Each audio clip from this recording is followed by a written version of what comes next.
आप देखेंगे कि सिर्फ अंसारुल इस्लाम के रजाकारों की तारीख ऊपर होगी, जो सिक्योरिटी भी करेगी और को बेहतर भी बनाएगी और किसी भी किस्म की बदमजगी को नहीं होने देगी। अच्छा। हमारा जलसा पुरअमन होगा।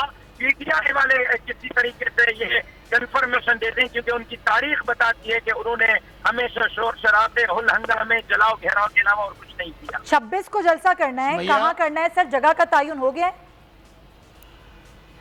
जी, जगह का तयन हो गया है। जहां आजादी मार्च का पड़ाव हुआ था I-94 के करीब कश्मीर हाईवे पर, इंशाल्लाह वहीं उसी जगह पर जो है वो पड़ाव होगा और उसी जगह पर जलसा होगा।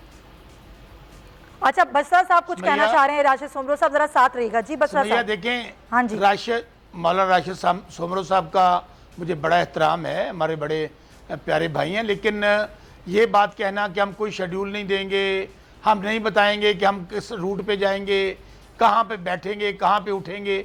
देखें, ये हुकूमत का काम होता है।